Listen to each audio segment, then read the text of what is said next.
بسم الله الرحمن الرحيم الحمد لله رب العالمين اللهم صل وسلم على نبينا محمد وعلى آله وصحبه أجمعين Assalamu alaikum wa rahmatullahi wa barakatuh. On débute aujourd'hui par la grâce d'Allah Azza wa Jal l'étude d'un nouveau livre qui n'est pas des moindres.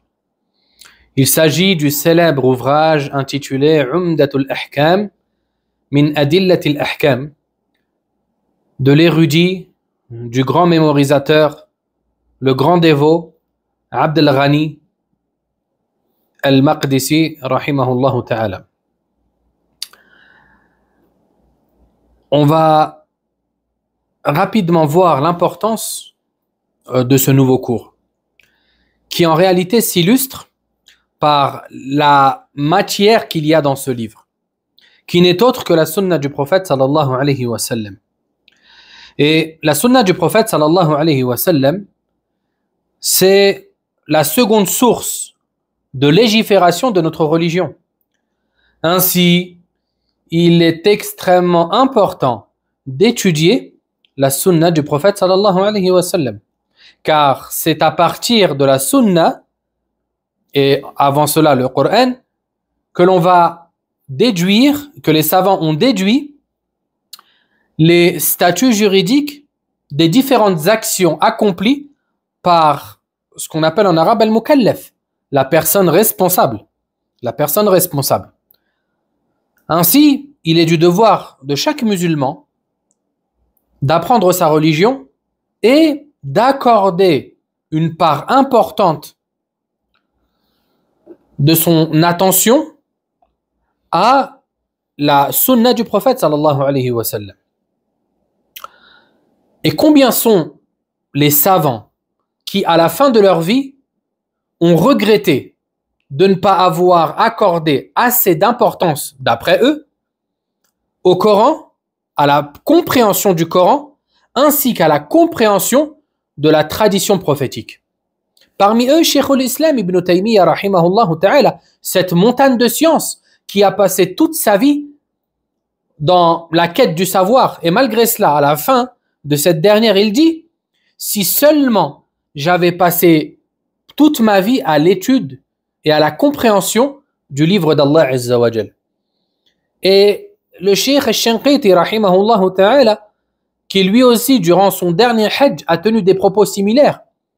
Et il a dit « Si seulement j'avais accordé autant d'importance à la sunna du prophète sallallahu alayhi wa sallam que j'en ai accordé au livre d'Allah Azza wa Jal. » Ainsi, il est capital, même vital, que d'étudier la sunna du prophète sallallahu alayhi wa sallam.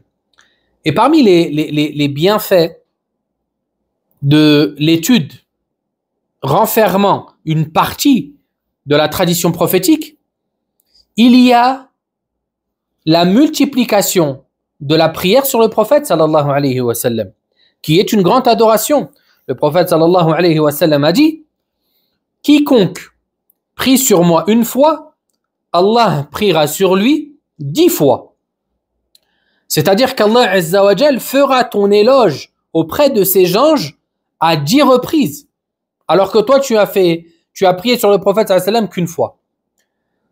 Parmi les grands bienfaits aussi, il y a le délaissement de ce bas monde et le fait de se rapprocher de l'ascétisme, qui était un trait de caractère du prophète sallallahu alayhi wa sallam et de ses compagnons. Taïb. Voyons rapidement une biographie concise de l'auteur, afin de pouvoir mieux situer ce livre et de prendre en considération encore plus son importance. L'auteur, comme je vous l'ai dit, il s'appelait Abu Muhammad Abd al-Ghani ibn Abd al-Wahid ibn Ali al-Maqdisi al-Jamma'ili al-Hanbali. Il est né en 541 dans la ville de Jamma'il, un village proche de Naplouse en Palestine. Il vient d'une famille très pieuse et qui était connue pour la science, dans la science, qui s'appelait Al-Maqdisiyya, Al-Maqadisa. D'accord? La famille d'Al-Maqadisa. C'est pour ça qu'il s'appelle Al-Maqdisi. Son nom de famille, c'est Al-Maqdisi. Et plusieurs savants sont sortis de cette famille, comme on va le voir par la suite. Taïb. Son père, Abd al-Wahid, fut parmi les premiers de Maqadissa à émigrer vers Damas. Et ceci en l'an 551, alors que Abd al-Ghani n'avait que 10 ans. Ainsi donc, Abd al-Ghani al-Maqdisi rahimahullah ta'ala était issu d'une famille très pieuse et baignée dans la science. Il n'est donc pas étrange que dès son jeune âge, il a commencé son apprentissage, sa quête du savoir. Il a commencé à apprendre auprès des savants issus de son pays, issus de son pays qui était Damas. On a dit qu'il a émigré très jeune, il avait 10 ans.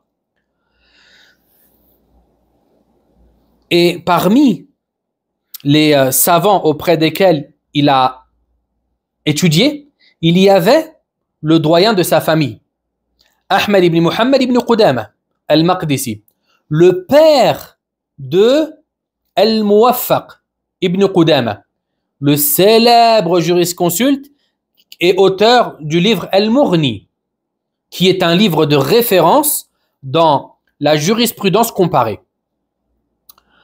Ainsi donc, Al-Muwaffaq, c'était le cousin maternel de Abd al-Ghani, l'auteur du livre qui est entre nos mains. Taïb. On ne va pas s'attarder, je vous donne vraiment un résumé de sa vie.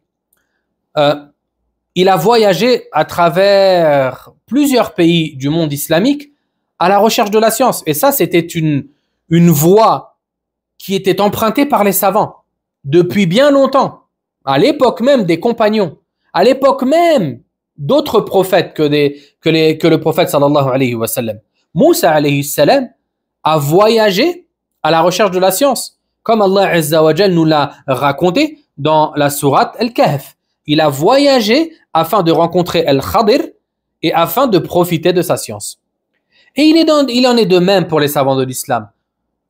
Pratiquement tous, surtout les savants du hadith, ont voyagé afin d'acquérir plus de connaissances. Ils ont même édité des ouvrages à ce sujet. Al-Rihla fi talab al-ilm. Le voyage en quête de science ou à la quête de la science. Et Abd al-Ghani al-Maqdisi rahimahullah ta'ala a voyagé dans bien des pays. Il a voyagé en Irak, à Bagdad, à Mossoul, en Perse, à Ispahan, en Égypte à plusieurs reprises, etc. Afin d'aller étudier auprès des savants qui se trouvaient dans ces différentes contrées. Et qui était avec lui durant ses voyages? Son cousin, Al-Muwaffaq ibn Qudama, rahimahullah ta'ala, qui lui avait un penchant vers la jurisprudence, al-fiqh, tandis que Abd al-Ghani al-Maqdisi, rahimahullah, lui penchait plus vers les sciences du hadith. Taïb.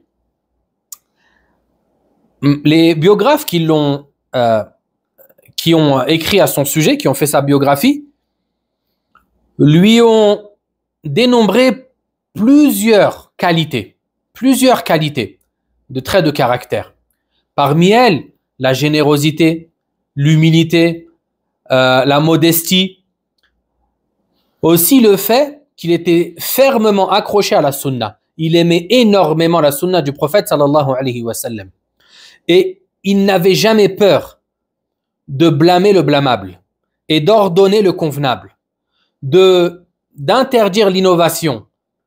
Il n'avait jamais peur de cela. Bien au contraire, il faisait preuve de courage et d'endurance. Toutefois, son courage et son amour à la sunna et à la voie des salafs lui ont coûté d'être éprouvé. Et le croyant n'est jamais à l'abri de l'épreuve. Ainsi, lorsqu'il s'est rendu dans plus d'un pays, il a été éprouvé par des gens qui étaient adeptes de l'innovation. Je vais vous donner un exemple seulement, bien qu'il y en ait plusieurs. Lorsqu'il s'est rendu à Ispahan, en actuel Iran. Il a consulté le livre Ma'rifatus Sahaba d'Abu Nu'aym. Et Abu Nu'aym, c'était un savant qui avait des tendances ash'ari. Et il releva dans ce livre-là plusieurs erreurs, à peu près 270. Afwan, à peu près 280 erreurs. Et il y avait un homme dans ce pays qui s'appelait Abd al-Latif al-Khujandi, qui était fermement amoureux, si je puis dire, d'Abu Nu'aym, qu'il considérait comme un grand maître et comme un grand savant. Ainsi, il n'acceptait pas qu'on le critique. Et le problème, c'était qu'Al-Khujandi, cette famille, c'était eux qui étaient l'autorité dans la ville. Ainsi, ils ont voulu s'en prendre à Abd al-Ghani al-Maqdisi, parce qu'il a critiqué le livre. Il y avait des erreurs dedans, 280 erreurs, vous imaginez? Et de ce fait, il a dû quitter la ville d'Ispahan de manière discrète afin d'échapper à la mort. Et ça, subhanallah, ce n'est pas une chose qui est coutume chez les gens de la sunna et chez les musulmans. D'accord? Le fait de vouloir le mal des autres parce que ils ne sont pas d'accord avec toi. Et de mettre les autorités contre toi, contre le dos de quelqu'un, afin de leur faire du mal. Ça, c'était quelque chose qui était très répandu chez les gens de l'innovation, chez les innovateurs. C'est pour ça que Cheikh al-Islam, rahimahullah, combien de fois des gens qui s'affiliaient au Asha'ira ont essayé de le tuer, subhanallah. Combien de fois Cheikh al-Islam, il est parti en prison à 7 reprises. Et à chaque fois, c'est parce qu'on l'accusait, on le diffamait, d'accord? On l'accusait de fausses choses qu'il ne prétendait pas. Ceci afin de lui faire du mal. Taïb.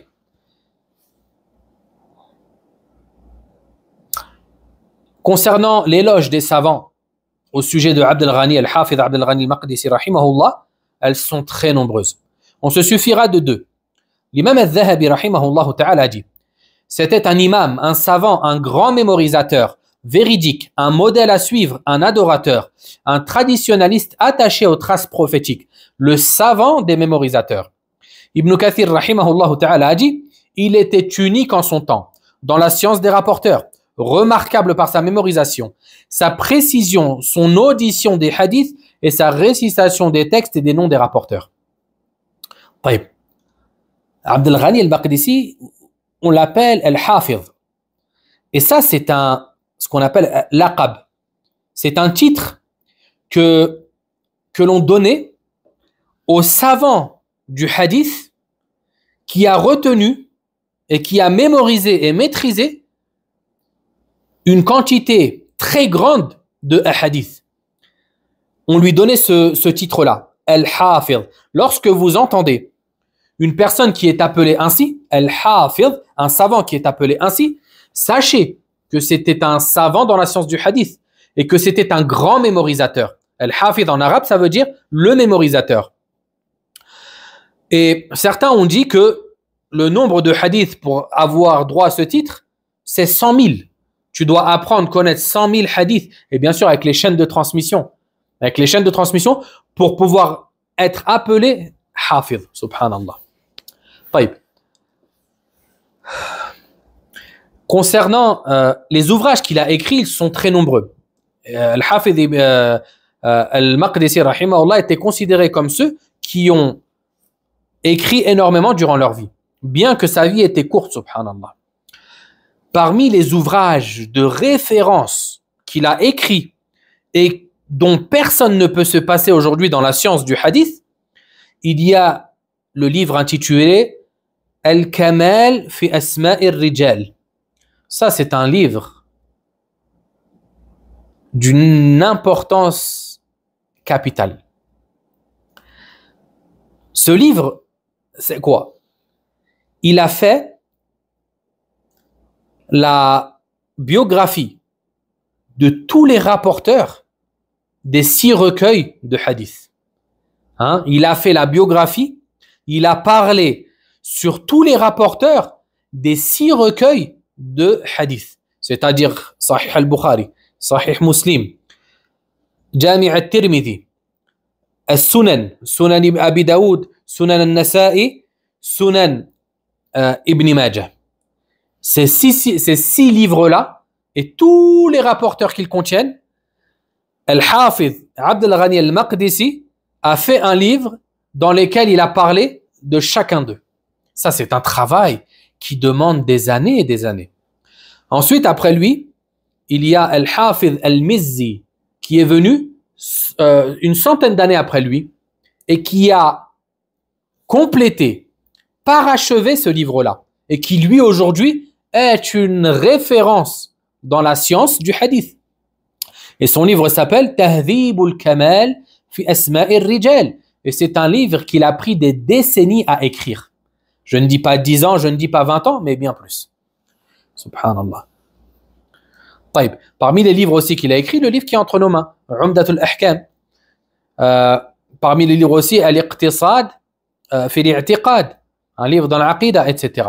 Et il faut savoir que la plupart de ces livres ont été perdus. D'accord, ils ont été perdus. Seule une infime partie est aujourd'hui disponible et a été publiée. طيب. Al-Hafiz Abd al-Ghani, rahimahullah ta'ala, est tombé malade au mois de Rabi' al-Awwal de l'an 600. Durant 16 jours, il a été atteint d'une grave maladie qui l'empêcha de parler et même de se lever. Il était alité. Ensuite, il est mort, rahimahullah ta'ala, durant le jour 23 de Rabi' al-Awwal de l'an 600. Et il était âgé de 59 ans. Rahimahullah ta'ala, qu'Allah Azza wa Jal lui fasse miséricorde et lui accorde les plus hauts degrés du paradis. Taïb. Voyons maintenant rapidement un aperçu concis du livre Umdatul Ahkam afin de saisir la méthodologie que le cheikh a suivie dans ce dernier et afin de mieux le comprendre. Taïb. Il faut savoir premièrement que les savants, toute la communauté musulmane est unanime quant au fait que les deux livres les plus authentiques après le livre d'Allah Azza wa Jal sont le Sahih d'Al-Bukhari et le Sahih de Muslim, sans aucune divergence. Et ces deux livres ont été traités avec soin par la communauté. Certains ont fait des résumés, ils les ont commentés, ils ont fait leurs explications et toutes sortes d'analyses. D'autres ont tiré des hadiths de ces deux recueils afin de produire et de compiler des recueils plus petits, comme c'est le cas du livre qui est entre nos mains. Taïb. Ainsi, le cheikh, rahimahullah, dans ce livre-là, il a conditionné le fait que tous les hadiths qu'il allait évoquer, ce sont des hadiths qui sont en provenance des deux sahih. Des deux sahih. Ça, c'est sa condition, la condition qu'il a mis dans son livre. Toutefois, il a respecté cette condition la plupart du temps. Mais parfois, il y a des hadiths qui sont soit chez le Bukhari, soit chez Muslim. D'accord? Et dans de très rares cas, il a évoqué des hadiths qui sont en dehors de le Bukhari et Muslim.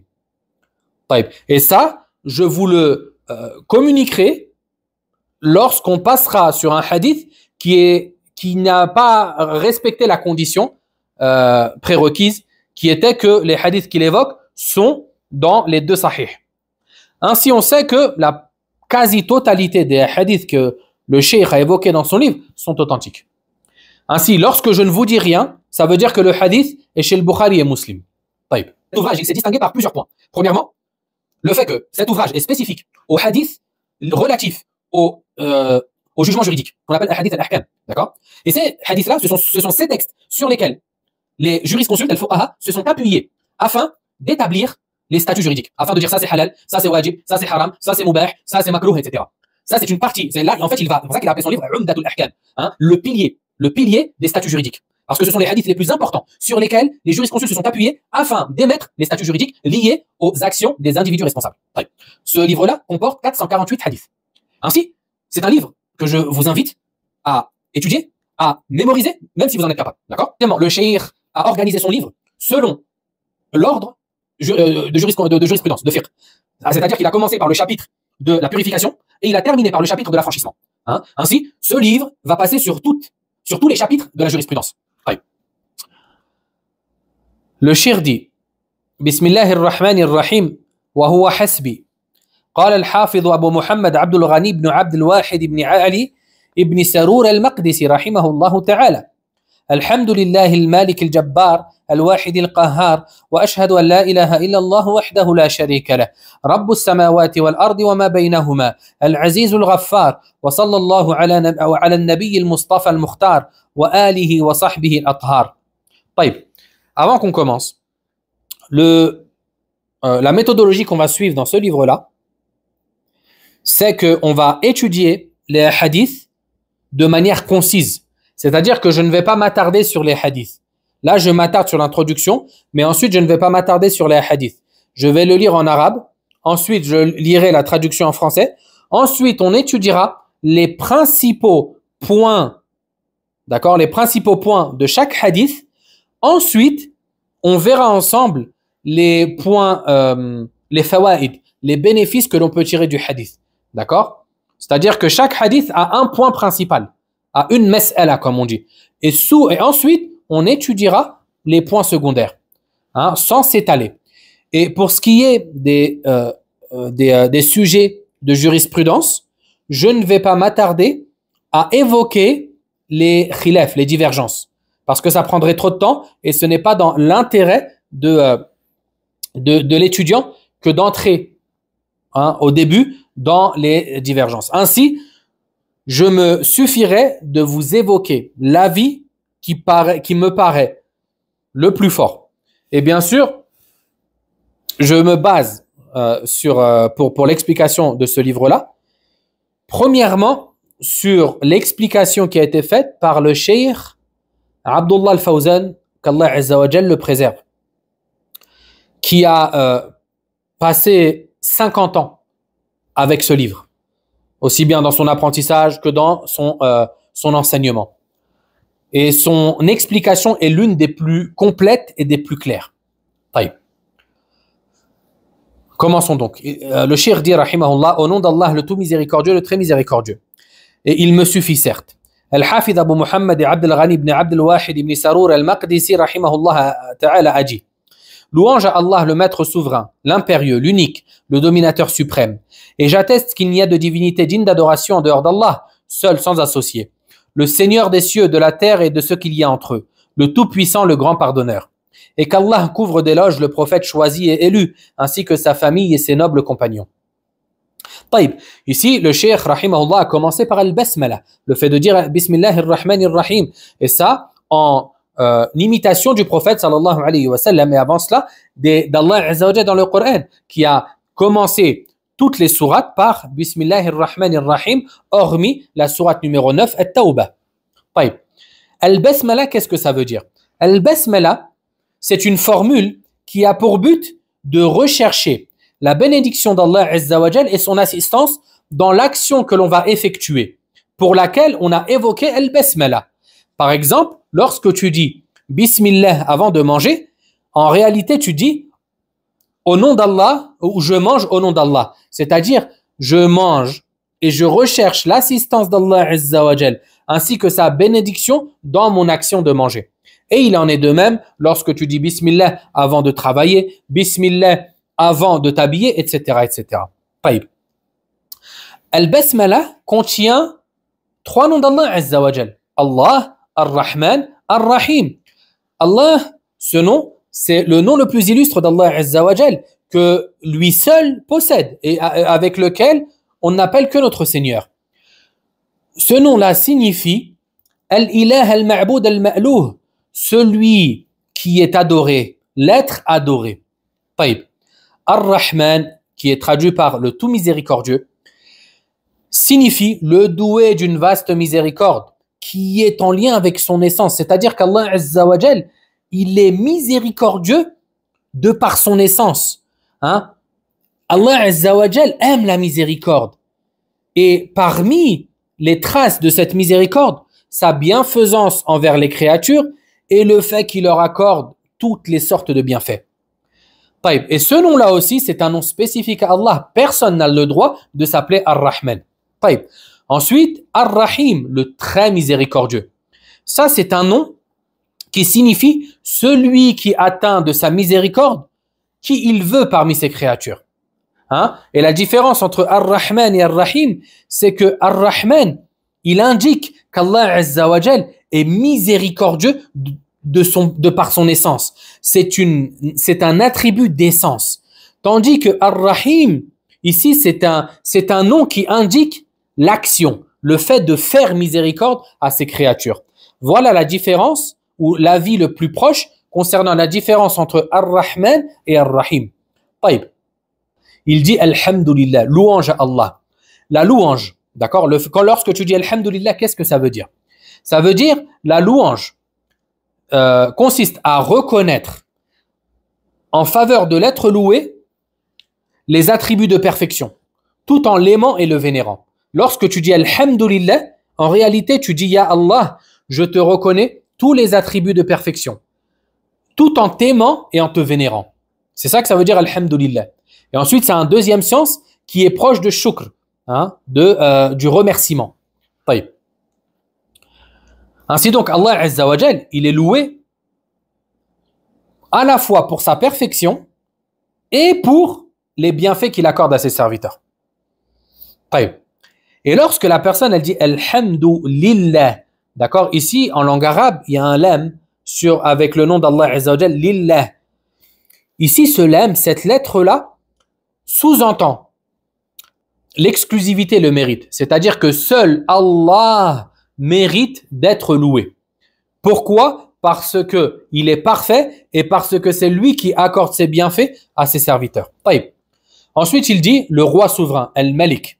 Al-Malik. Ça, c'est l'un des noms d'Allah Azza wa Jal, l'un des noms sublimes d'Allah subhanahu wa ta'ala qui a été mentionné dans le Coran ainsi que dans la Sunna à plusieurs reprises. Malik Yawmiddin, ainsi de suite. Qu'est-ce qu'il signifie? Il signifie celui qui possède toute chose et qui en dispose comme il le veut, selon toutes sortes de dispositions. Il agit en maître souverain, doté de puissance, de domination, de sagesse, de justice et de miséricorde, sans que personne ne puisse s'opposer à lui ou à son jugement. Taïb. Ensuite, il dit El-Jabbar.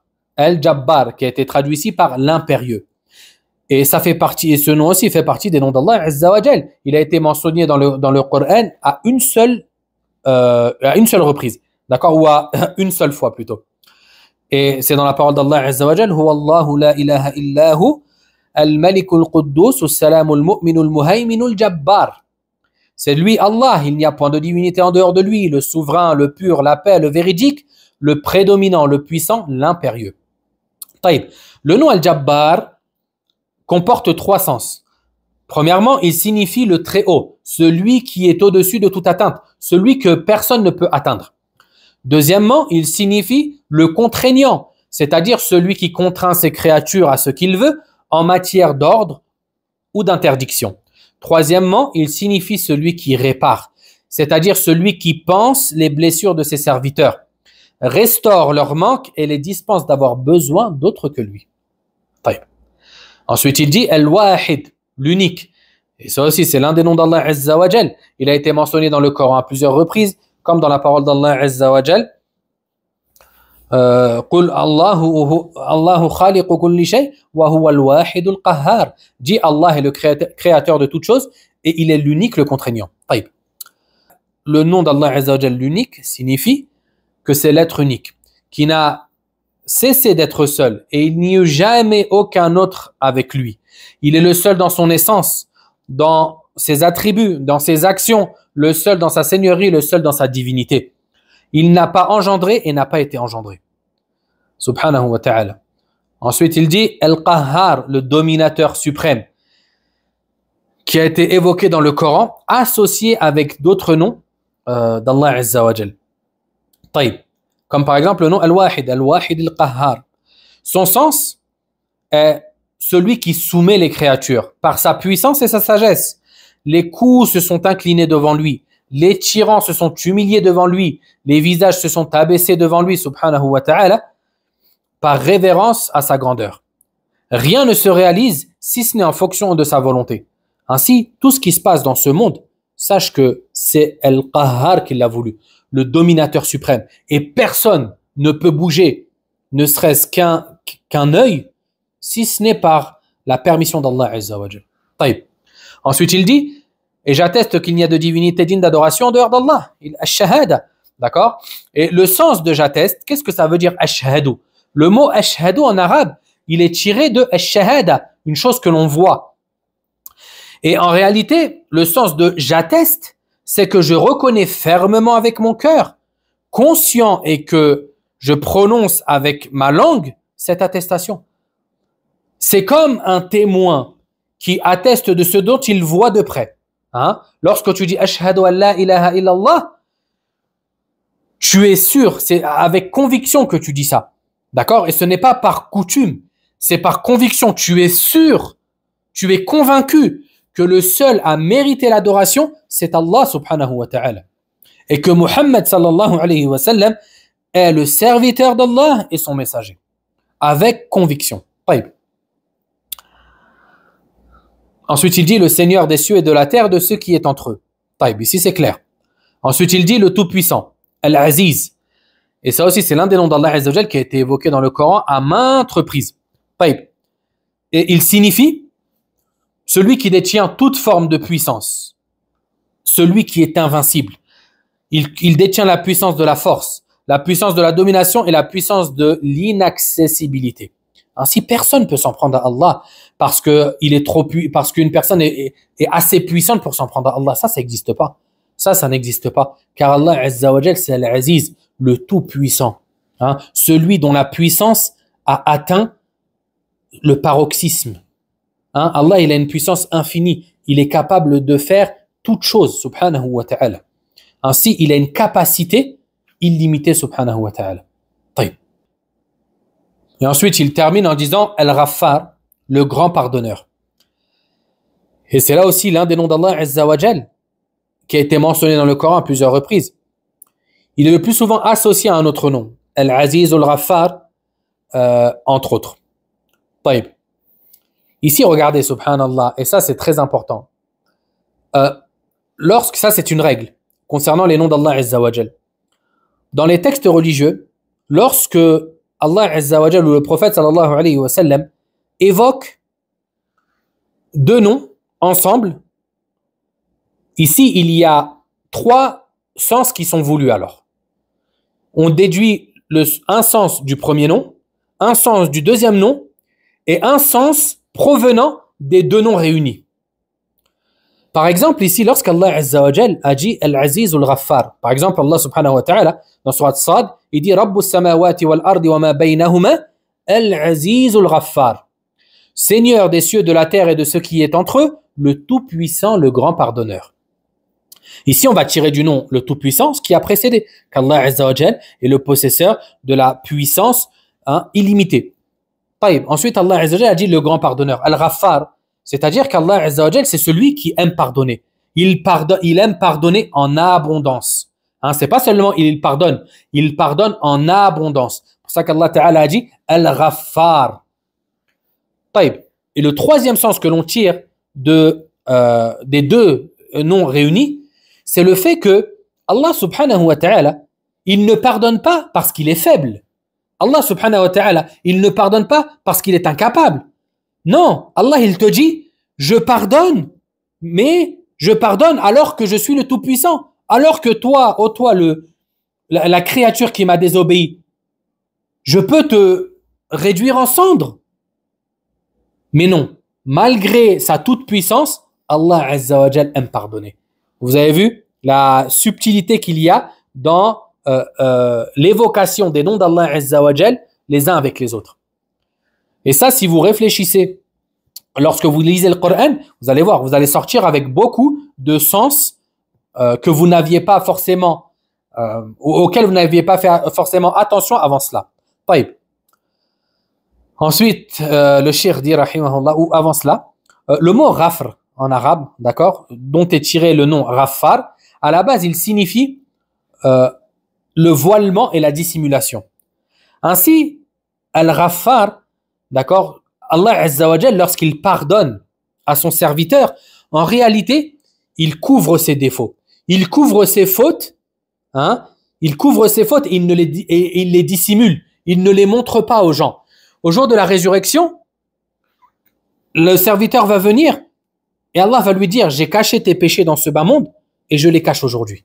Hein? Et ça fait partie des conséquences du nom d'Allah Azza wa Jalla al-Ghaffar et de son attribut qui est l'attribut du pardon al-Ghufran. Ensuite, il dit, et qu'Allah couvre d'éloges le prophète choisi et élu, ainsi que sa famille et ses nobles compagnons. Lorsqu'on dit sallallahu alayhi wa sallam, qu'est-ce que ça veut dire? Hein? Il est souvent traduit par qu'Allah prie sur notre prophète. Et là, on peut avoir un problème. Comment Allah y prie sur notre prophète? Or que c'est les serviteurs qui prient pour Allah Azza wa Jal, qui prient devant Allah subhanahu wa ta'ala. En réalité, le mot salla en arabe, qui est traduit par prier, signifie à la base ad-du'a, d'accord? L'évocation et l'invocation. Taïb. Lorsqu'on dit sallallahu alayhi wa sallam, comme l'a dit Abu al-Aliya rahimahullah ta'ala, ça veut dire qu'Allah couvre d'éloges son noble prophète sallallahu alayhi wa sallam auprès des anges. Hein? C'est-à-dire qu'Allah évoque de manière élogieuse le prophète sallallahu alayhi wa sallam auprès des anges. C'est ça que ça veut dire sallallahu alayhi wa sallam. Et après l'ajout sallam, ça veut dire qu'Allah Azza wa Jal préserve le prophète sallallahu alayhi wa sallam. La différence entre le prophète et le messager. On a deux termes. An-Nabi war-Rasoul. Hein? On a deux termes. An-Nabi war-Rasoul. Le prophète, c'est celui qui a été envoyé avec la législation qui était avant lui. Et il a été envoyé avec cette législation afin de la transmettre à un peuple croyant. Ça, c'est le prophète. Ar-Rasoul, le messager, c'est la personne qui a été chargée de transmettre le message d'Allah Azza wa Jal à un peuple mécréant. Hein, vous voyez la différence? Lui, le messager, il est chargé de transmettre à un peuple mécréant, tandis que le prophète, il est chargé de transmettre à un peuple croyant. Ça, c'est la différence la plus authentique qui a été évoquée par les savants. La famille du prophète sallallahu alayhi wa sallam, ce sont ses proches parmi les croyants. D'accord? Et ça, on l'avait détaillé lors de l'explication de l'Amiyya. Ainsi, je vous invite à vous y référer. Et il s'agit des proches parmi les croyants, des proches du prophète sallallahu alayhi wa sallam parmi les croyants, pour qui il est interdit de percevoir la zakat. D'accord? Les proches du prophète sallallahu alayhi wa sallam, même s'ils sont pauvres, ils n'ont pas le droit de toucher, d'accord, de percevoir, de bénéficier de la zakat. Taïb. Et ses nobles compagnons. Après, il dit, et ses nobles compagnons. Le compagnon désigne la personne croyante qui a rencontré le prophète sallallahu alayhi wa sallam ou qui l'a vu tout en étant croyant et qui est mort sur cette croyance. C'est ça la définition du compagnon. Taïb. Ensuite, le cheikh dit, l'un de mes frères m'a demandé de résumer un ensemble de hadiths relatifs aux règles juridiques, parmi lesquels se sont accordés les deux imams, Abu Abdillah Muhammad ibn Ismail ibn Ibrahim al-Bukhari et Muslim ibn Hajjaj al-Qushayri al-Naysaburi. J'ai accédé à sa demande dans l'espoir qu'il en résulte un bénéfice. Je demande à Allah Azza wa Jal qui nous accorde le bénéfice de ce travail, à nous ainsi qu'à ceux qui l'écrivent, l'écoutent, le mémorisent ou le consultent. Qu'il le rende sincèrement voué pour son visage et qu'il en fasse une cause de réussite auprès de lui, car il nous suffit et il est le meilleur garant. Ici, le cheikh nous a évoqué la raison derrière la compilation de cet ouvrage, d'accord, qui est le fait qu'il a répondu à la demande d'un de ses frères qui l'a sollicité afin qu'il compile un livre avec des hadiths juridiques qui ne sortent pas de As-Sahihayn. Comme je vous l'ai dit auparavant. Ici, il a évoqué Al-Bukhari, rahimahullah. Al-Bukhari, ce grand imam, l'imam des savants du hadith, qui a compilé As-Sahih, que tout le monde connaît. L'imam Ahmed, rahimahullah ta'ala, a dit à son sujet, Khurasan n'a pas produit un pareil à lui. Et ce grand imam est mort en l'an 256 de l'Hégire. Rahimahullah ta'ala. Muslim ibn al-Hajjaj al-Qushayri al-Naysaburi, il est également l'auteur d'un des sahih, ainsi que d'autres ouvrages utiles. Et il est décédé en l'an 261, rahimahullah. Et lui, c'était un arabe.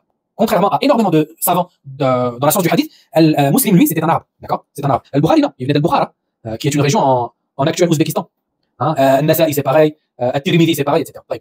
Le cheikh a commencé par le chapitre de la purification, comme je vous ai dit, qui est une coutume dans les livres de la jurisprudence. Il commence toujours par le chapitre de la purification. Il dit chapitre de la purification. Taïb. Qu'est-ce que signifie ce terme, la purification? At-tahara en arabe. En langue arabe, le terme tahara signifie la propreté et la préservation de toute souillure, qu'elle soit matérielle ou morale. Taïb. Les souillures matérielles, comme l'urine, le sang menstruel, les excréments qu'Allah Azza wa Jal vous honore, etc. Les souillures morales, comme le polythéisme, tous les mauvais traits de caractère, comme l'avarice, la jalousie, la méchanceté, etc. Ainsi donc, la souillure se divise en matériel et moral. C'est pour ça qu'Allah Azza wa Jal dans le Coran a dit « Ya ayyuhalladhina amanu, innamal mushrikuna najas » Oh, vous qui avez cru, les polythéistes ne sont qu'impuretés. Ne sont qu'impuretés et ne sont que souillures. Ici, il s'agit d'une souillure morale.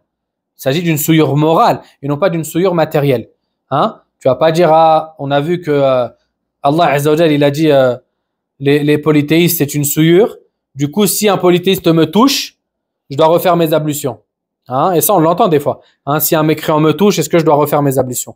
Non, étant donné que la souillure ici, c'est une souillure morale et pas une souillure matérielle. Taïb. Dans le langage religieux, at-tahara, la purification, désigne deux choses. La levée de l'état d'impureté, al-hadath, ainsi que l'élimination de la souillure matérielle. En arabe, irtifa' al-hadath wa zawal al-khabath. On va voir en détail tout ce que ça veut dire. Taïb.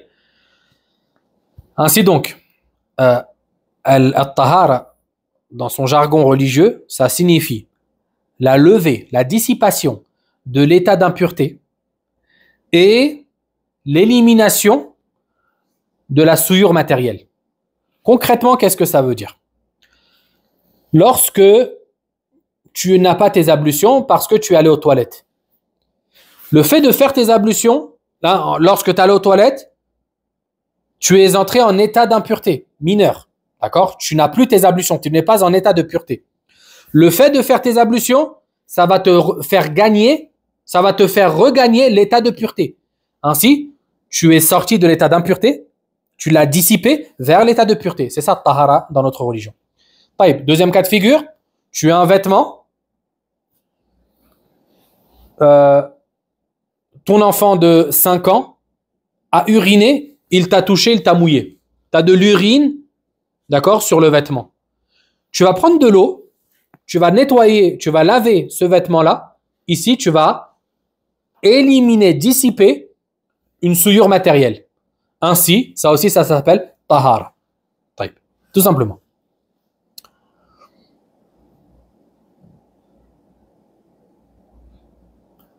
Et on peut se poser une question. Pourquoi les jurisconsultes ont commencé par ce chapitre dans leur livre?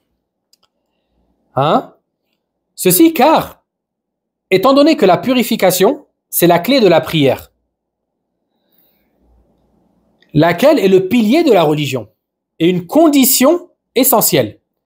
Ainsi, les savants, qu'ils soient spécialistes du hadith ou des juristes, ont débuté leurs ouvrages par le chapitre de la purification. Le cheikh dit rahimahullah, d'après Omar ibn al-Khattab, عن عمر ibn al-Khattab رضي الله عنه قال سمعت رسول الله صلى الله عليه وسلم يقول إنما الأعمال بالنيات وإنما لكل امرئ ما نوى فمن كانت هجرته إلى الله ورسوله فهجرته إلى الله ورسوله ومن كانت هجرته لدنيا يصيبها أو امرأة ينكحها فهجرته إلى ما هاجر إليه.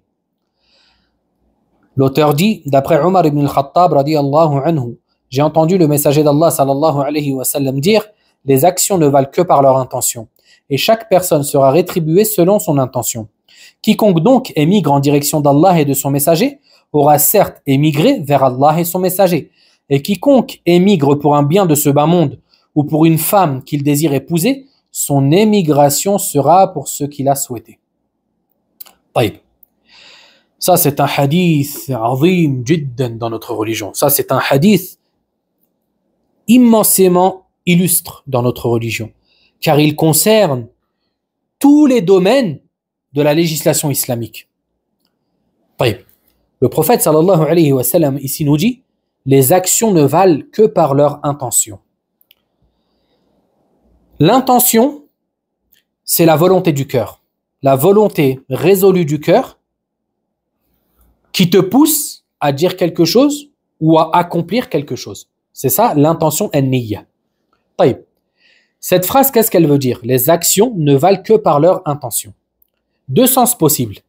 Le premier, que chaque action doit nécessairement être accompagnée d'une intention. Ainsi, tu ne peux pas faire une action sans intention.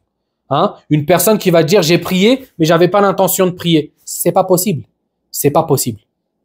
Une personne qui a fait une action, elle a forcément une intention. طيب. Deuxième signification possible, les actions ne sont considérées religieusement que si elles sont accompagnées d'une intention. Ainsi donc, la personne qui a fait quelque chose ou qui a dit quelque chose sans faire exprès. Une personne qui a dit quelque chose par oubli. Celle-là, son action ne va pas être considérée religieusement, hormis dans certains cas de figure. Par exemple, une personne qui a, qu'Allah Azza wa Jalla nous en préserve, a tué quelqu'un par accident. Un homicide involontaire.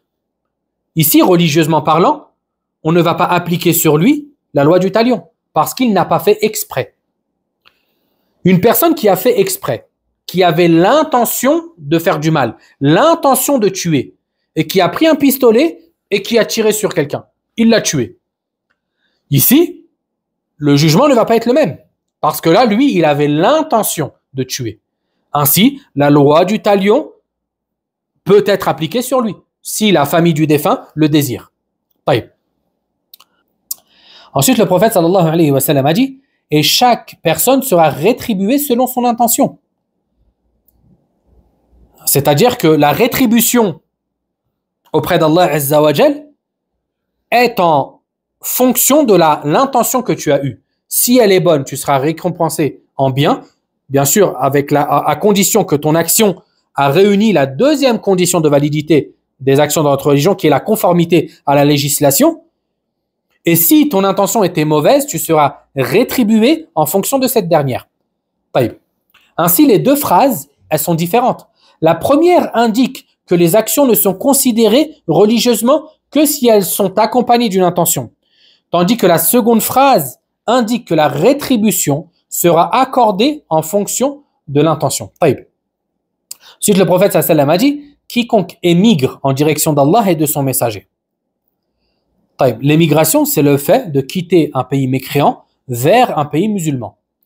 En direction d'Allah, c'est-à-dire pour sa religion et l'obtention de son agrément. Et en direction de son messager. Qu'est-ce que ça veut dire? Durant la vie du prophète sallallahu alayhi wa sallam, ça voulait dire que la personne quittait l'endroit dans lequel elle était et elle se rendait auprès du prophète sallallahu alayhi wa sallam afin de le soutenir, afin de vivre à ses côtés, etc. Et après la mort du prophète sallallahu alayhi wa sallam, ceci indique le fait de quitter un endroit, d'accord, de mécréance, vers un endroit où il y a les partisans du prophète sallallahu alayhi wa sallam et où sa législation est appliquée. C'est-à-dire dans des pays musulmans. Taïb. Ensuite, le messager d'Allah sallallahu alayhi wa sallam a dit, aura certes émigré vers Allah et son messager. C'est-à-dire celui dont l'intention est d'émigrer pour Allah et son messager, il sera récompensé. par l'obtention de ce qu'il a désiré. C'est-à-dire la satisfaction d'Allah subhanahu wa ta'ala, qui est le summum de ce qu'une personne peut espérer dans ce bas monde, ainsi que dans l'au-delà. Le bas monde en arabe, il est appelé dunya, et ceci pour deux raisons. Premièrement, lidunoui zawaliha, c'est-à-dire pour la proximité de sa disparition. Parce que le mot arabe dunu, d'où vient le mot dunya, signifie la proximité. Ainsi, il a été appelé comme ça parce que le bas monde, il ne va pas durer longtemps. À un moment, ça sera la fin du monde, comme on dit. Deuxième raison, c'est parce que ce bas monde devance l'au-delà. Ainsi, il a été appelé dunya. C'est le monde le plus proche de nous par rapport à l'akhira. Ou pour une femme qu'il désire épouser. Pour une femme qu'il désire épouser. Ici, le prophète sallam a évoqué spécifiquement la femme, or que cette dernière fait partie des jouissances de ce bas monde. Mais étant donné que c'est la chose pour laquelle, ou la jouissance, le bien de ce bas monde, envers lequel les gens sont le plus accrochés, le prophète sallam l'a évoqué de manière spécifique. Les points importants que l'on tire de ce hadith. Premièrement, ce hadith jouit d'une place très importante dans notre religion, comme je vous l'ai dit, car il concerne la totalité et tous les domaines de la religion. L'intention, elle est partout. Dans les actes d'adoration, il n'y a pas d'acte d'adoration sans intention. Dans les transactions, le commerce, etc., ainsi de suite. Ainsi, ce hadith, il est très important. Deuxièmement, le hadith n'a pas de lien direct avec le chapitre de la purification. Mais l'auteur a suivi la méthodologie de ceux qui l'ont précédé et qui avaient pour habitude d'évoquer ce hadith au début de leur livre afin d'attirer ton attention, toi l'étudiant, quant au fait de corriger ton intention. Ton intention, elle doit être sincère pour Allah Azza wa Jal. Les savants, lorsqu'ils débutent leur livre, ils t'évoquent ce hadith-là afin de te dire une bonne intention. Ce que tu fais là, c'est une adoration, il faut qu'elle soit vouée exclusivement à Allah Azza wa Jal. Et ça, c'est ce qu'a fait Al-Bukhari, entre autres. Dans As-Sahih, son Sahih, il a commencé par ce hadith-là. Innamal a'malu binniyat. Abdurrahman ibn Mahdi, rahimahullah ta'ala, a dit, il convient de placer ce hadith à la tête de chaque chapitre. Tellement il est important. Tellement la personne a besoin de se rappeler sans cesse qu'il faut être sincère pour Allah Azza wa Jal. Que lorsque tu fais quelque chose, tu le fais pour Allah subhanahu wa ta'ala et pas quelqu'un d'autre. Troisièmement, l'importance de l'intention dans les actes et le fait qu'elle concerne toutes les actions, comme je vous l'ai dit. Quatrièmement, on tire de la portée générale de la parole du prophète sallallahu alayhi wa sallam wa innama likulli imri'in ma nawa, et chaque personne sera rétribuée selon son intention, que les actes en soi permis peuvent devenir des actes d'obéissance si il y a une bonne intention qui les accompagne. Un exemple, le fait de manger, le fait de boire, le fait de se laver. Si tout ça c'est fait pour prendre des forces, pour pouvoir adorer Allah Azza wa Jal correctement, sache que chaque bouchée que tu mets dans ta bouche, chaque gorgée que tu bois, à chaque fois que tu vas te laver, ça devient une adoration. Tu seras récompensé pour chaque acte que tu as fait. Et ça fait partie de la bienfaisance d'Allah Azza wa Jal envers ses créatures. Le fait qu'il puisse, à travers simplement l'intention, la volonté du cœur, il puisse transformer tous leurs actes habituels en adoration. Ainsi, toute ta vie devient adoration. Tu te lèves le matin, le sommeil que tu as passé dans ton lit bien au chaud, c'était une adoration. Pourquoi? Parce que tu as mis l'intention, tu avais l'intention de te reposer afin de pouvoir te réveiller pour la prière d'Al-Fajr. Subhanallah. Tout le sommeil, 8 heures de sommeil, adoration. Pendant 8 heures, tu étais en train de dormir, peut-être tu as ronflé, adoration. Toutes les hasanats qui te sont écrites. Tu vas te laver parce que tu es un peu fatigué, il faut que tu apprennes le Coran. Tu es un peu fatigué, tu te dis je vais me prendre une douche afin de me réveiller. Adoration. Tu bois un café. Tu bois un café pour reprendre des forces, pour te réveiller, pour aller apprendre le Coran, adoration. Hein? T'achètes une voiture. T'achètes une voiture. Parce que la mosquée, elle est très loin de chez toi et que tu désires prier à la mosquée, là, acheter une voiture, ça devient une adoration. Subhanallah. Regardez la générosité de notre Seigneur subhanahu wa ta'ala. Hein? Et ça, il y a plein d'exemples. Le prophète sallallahu alayhi wa sallam a dit, et dans le rapport intime de l'un d'entre vous, il y a une aumône. C'est-à-dire que lorsque tu as un rapport charnel avec ton épouse ou avec ton époux, tu es récompensé. Pourquoi tu es récompensé? Parce que tu as fait cette action dans le halal. Et que à travers cette action, tu te préserves du haram. Ainsi, tu es récompensé, c'est une adoration. Ajib. Wallah, ma akram Allah azza wa jal. Qui est plus généreux que notre Seigneur subhanahu wa ta'ala? Et le prophète sallallahu alayhi wa sallam a dit, et ça, ouvrez grand vos oreilles, ô vous les pères de famille, lorsque l'homme dépense pour sa famille en espérant la récompense, cela lui est compté comme une aumône. Tu vas faire tes courses, hein, t'achètes des pains au chocolat pour tes enfants, des céréales et tout ce dont ils ont besoin. Chaque centime que tu dépenses, c'est une sadaqa, c'est une aumône. Hein, et les deux hadiths, ils ont été rapportés par Al-Bukhari et Muslim. Ajib wallah. Regardez, grâce à l'intention seulement, comment on peut changer notre vie. Comment notre quotidien peut devenir un acte d'obéissance du matin jusqu'au lendemain. Qu'Allah Azza wa Jal nous accorde la bonne intention et le fait d'espérer sa récompense en toute chose. Et c'est pour ça que certains disaient, l'intention, c'est le commerce des savants. Parce que ces choses-là, on ne les connaît que lorsqu'on étudie. Hein? Ça fait que le croyant, le musulman qui étudie sa religion, regardez, là il y a d'autres portes, d'énormes portes qui s'ouvrent à toi. Hein? Tandis que l'ignorant ne connaît pas ça. Et de ce fait, il passe à côté d'énormément de récompenses. Taïb. Sixièmement, je crois, le hadith prouve que l'adoration n'est pas valide lorsqu'elle provient d'un fou, et ce n'est pas un terme péjoratif, d'une personne qui a une déficience dans la raison, une déficience qui ne lui permet pas de discerner les choses, ou de toute personne dont la raison est abolie par la vieillesse.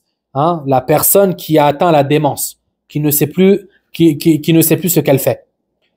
Ces personnes-là, les actes d'adoration les concernant ne sont pas valides. Prenons un exemple concret, un trisomique. Un enfant trisomique dont la trisomie est très sévère, au point qu'il ne sait pas ce qu'il fait. Ici, on ne va pas lui dire « va prier, il faut que tu fasses les obligations religieuses, etc. » Étant donné qu'il n'a pas le pouvoir d'émettre une intention. Et l'intention, c'est la clé de l'adoration. Tu ne peux pas, ton action n'est pas valide s'il n'y a pas d'intention. Ainsi, ces gens-là ne sont pas chargés d'œuvrer. Hein, ce qu'on appelle en arabe al-mukallaf, c'est la personne qui est musulmane, d'accord, la personne qui est chargée d'œuvrer, la personne responsable dans notre religion, celle au sujet de laquelle les ordres et les interdits sont dirigés, c'est la personne qui est réunie plusieurs conditions. L'islam, détenir la raison et être pubère. S'il y a une de ces trois conditions qui est manquante, ça ne sera pas considéré comme une personne mukallafa, comme une personne responsable religieusement parlant. Taïb. Le hadith prouve aussi la légitimité de l'émigration, de faire al-hijra d'un pays mécréant vers un pays musulman. Et cette émigration a bien sûr des règles que les savants ont évoquées dans leurs livres et dans les chapitres adéquats. Toutefois, elle devient obligatoire avec deux conditions. Lorsque la personne en a la capacité et lorsque elle ne peut plus pratiquer sa religion dans le pays dans lequel elle se trouve. Ici, ça devient obligatoire. Et ce hadith met aussi en relief la bonne la qualité de l'enseignement du prophète sallallahu alayhi wa sallam et sa parfaite éloquence et sa manière de structurer, de transmettre. En effet, il commençait toujours par poser les grandes règles. Il esquissait les grandes règles. Et ensuite, il donnait des exemples afin que ces règles soient plus claires. Ici, il a dit innamal a'malu binniyat wa innama likulli imri'in ma nawa, et ensuite il a donné un exemple. Faman kanat hijratuhu hakadha. طيب. Ça, ce sont les points les plus importants du hadith. On s'arrête ici pour aujourd'hui. Demandons à Allah Azza wa Jal de venir en aide à nos frères et sœurs en Palestine, ainsi que partout dans le monde. Qu'Allah subhanahu wa ta'ala leur vienne en aide, les assiste et les touche de sa miséricorde, car il est certes le tout miséricordieux, le très miséricordieux. Qu'Allah subhanahu wa ta'ala mette fin à la tyrannie des tyrans et qu'il leur fasse goûter à l'amertume de leurs faits et gestes et de leurs culots qu'ils ont eu envers Allah Azza wa Jal et les croyants. Qu'Allah subhanahu wa ta'ala vous accorde et qu'il nous accorde à tous la bonne compréhension dans la religion, qu'il nous guide sur son droit chemin, qu'il nous affermisse sur ce dernier et qu'il nous accorde une bonne fin. Qu'Allah subhanahu wa ta'ala nous accorde une science bénéfique et qu'il rende bénéfique ce qu'on dit et ce qu'on fait. Subhanak Allahumma bihamdik, ashhadu an la ilaha illa ant, astaghfiruka wa atubu ilayk. Je vous dis à la semaine prochaine, incha'Allah ta'ala, wa barakallahu fikum wa jazakumullahu khairan. Wassalamu alaykum wa rahmatullahi wa barakatuh.